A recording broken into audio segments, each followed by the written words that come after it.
दोस्तों नमस्कार। 16 मई 2022 को उस हॉल में तालियों की गड़गड़ाहट गूंज रही थी। देश भर से बहुत सीनियर आर्किटेक्ट्स वहां पर उपस्थित थे। इंडियन इंस्टीट्यूट ऑफ आर्किटेक्ट का जनरल बॉडी मीटिंग तीसरी बार हैदराबाद में संपन्न हो रही थी। इसको आप थर्ड जनरल बॉडी मीटिंग कह सकते हैं। दोस्तों, मैं आर्किटेक्ट अशोक गोयल और आप देख रहे हैं अशोक दिल्ली वाला शो मेरे यूट्यूब चैनल पर, और यही जानकारी फेसबुक पर भी उपलब्ध है। क्यों बज रही थी तालियां? ये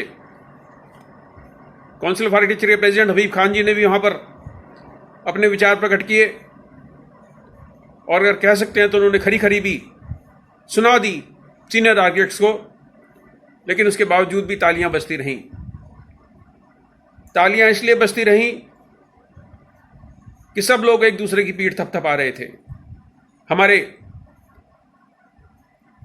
दिल्ली के प्रतिनिधि भी वहां गए हुए थे, हरियाणा के पुनीत सेठी जी वहां उपस्थित थे, पंजाब आईआईए के प्रेसिडेंट संजय गोयल जी वहां उपस्थित थे।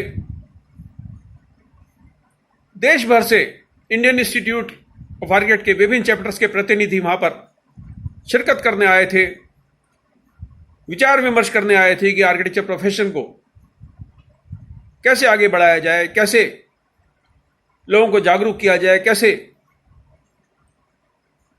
आर्किटेक्चर की समस्याओं को, प्रोफेशन की समस्याओं को दूर किया जाए। हर व्यक्ति आता था मंच पर, भाषण देकर चला जाता था, और सारे लोग करतल ध्वनि में तालियां बजा देते थे। लेकिन जिन लोगों ने वहां से आकर जानकारी प्रदान की मुझे, उससे बड़ा स्पष्ट हो गया। यह एक प्रकार से आप किसी क्लब की मीटिंग कह सकते हो। आए, खाया पिया, गपशप करी, शहर देख लिया, शहर के मॉन्यूमेंट्स देख लिए, हरियाणा वाले पंजाब वालों से मिल लिए, पंजाब वाले चेन्नई वालों से मिल लिए, चेन्नई वाले दिल्ली वालों से मिल लिए। सबने एक दूसरे की वाहवाही की और एक दूसरे की पीठ थपथपाई कि आप वाह वाह वाह, बहुत बढ़िया काम कर रहे हैं। सेकंड जनरल बॉडी मीटिंग के इन्होंने मिनट्स वहां अप्रूव कर दिए। अब ये थर्ड जनरल बॉडी मीटिंग हुई है। चौथी मीटिंग देश में कहीं और हो जाएगी, जहां घूम आएंगे सारे विद्वान और इस थर्ड जनरल बॉडी मीटिंग के मिनट्स को अप्रूव कर देंगे। कहीं कहीं कोई चर्चा नहीं होती इन मीटिंगों में कि क्यों देश भर में फर्जी आर्किटेक्ट्स पनपते जा रहे हैं। पंजाब हो, हरियाणा हो, यूपी हो, मध्य भारत हो या दक्षिण भारत हो, क्यों इंडियन इंस्टीट्यूट ऑफ आर्किटेक्ट का कोई भी चैप्टर इन फर्जी आर्किटेक्ट को पकड़ने के लिए कोई मुहिम नहीं छेड़ता? देश भर में जगह जगह तरह तरह के सेल्फ फाइनेंसिंग, सरकारी गैर सरकारी आर्किटेक्चर कॉलेज खुले हुए हैं। 35 से 40% फैकल्टी की पोस्ट वहां खाली पड़ी हुई हैं। क्यों आईआईए का कोई विद्वान इस बात का मुद्दा नहीं उठाता कि जब आर्किटेक्चर कॉलेज में फैकल्टी की पोस्ट खाली पड़ी रहेंगी तो जो वहां से फसल बनकर निकल रही है, जो बच्चे पढ़कर निकल रहे हैं, उनका पूरी शिक्षा कैसे देंगे? कभी इन मीटिंगों में ये बात नहीं उठती कि सरकारी पोस्टों पर जो फर्जी आर्किटेक्ट बैठे हुए हैं या ड्राफ्ट्समैन बैठे हुए हैं, सर्वेयर बैठे हुए हैं, इंजीनियर्स बैठे हुए हैं सरकारी आर्किटेक्ट्स की पोस्ट पे, उनको हटाने के लिए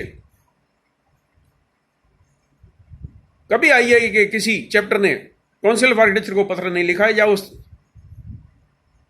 राज्य के चीफ सेक्रेटरी को पत्र नहीं लिखा, या उस राज्य में कंटेम्प्ट ऑफ कोर्ट का मुकदमा दर्ज नहीं करा उस डिपार्टमेंट के खिलाफ। क्या ये काम सिर्फ बिल्डिंग मटेरियल वालों को एंडोर्स करना है?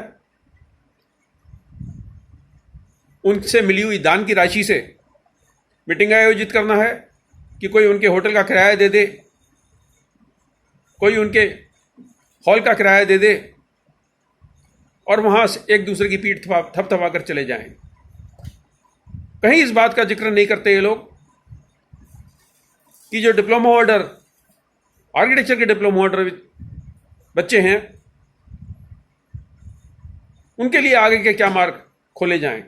क्यों नहीं उनको लेटरल एंट्री दी जाती आर्किटेक्चर कॉलेज में? क्यों नहीं उनका किसी प्रकार का रजिस्ट्रेशन प्रदान कर दिया जाता, चाहे कोई छोटा रजिस्ट्रेशन हो, ताकि ये लोग फर्जी आर्किटेक्ट ना कहलाएं। कहीं इस बात की चर्चा नहीं करते ये लोग कि आर्किटेक्चर एंट्रेंस का इम्तिहान, जिसमें एक जमाने से लगातार स्केचिंग और ड्राइंग का पेपर होता था, क्यों काउंसिल ऑफ आर्किटेक्चर ने उस एंट्रेंस एग्जाम को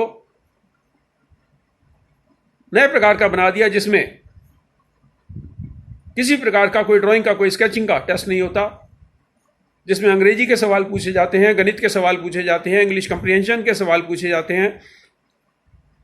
किसी सीनियर आर्किटेक्ट ने इस बात का प्रश्न नहीं उठाया यह किस प्रकार का आर्किटेक्चर एप्टीट्यूड टेस्ट आप ले रहे हैं।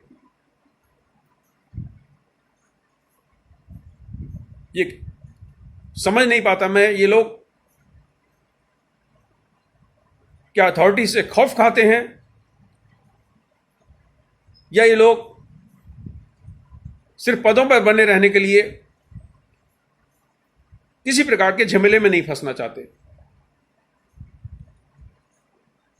मैं YouTube पर देखता हूं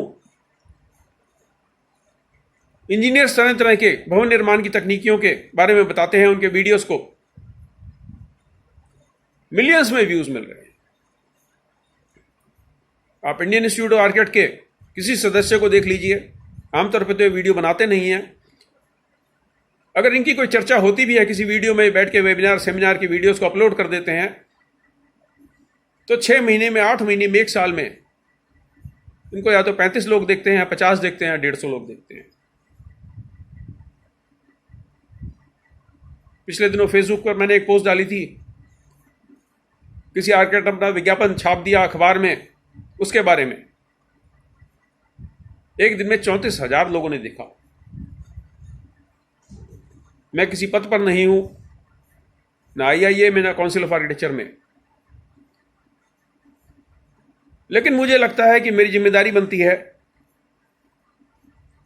कि हम अपने आर्किटेक्चर संप्रदाय के लिए अगर कुछ काम नहीं कर सकते तो सवाल तो पूछें, प्रश्न तो उठाएं। लोकतंत्र में सेक्शन 14, सेक्शन 19 भारतीय संविधान में मेरा अधिकार है सवाल पूछने का।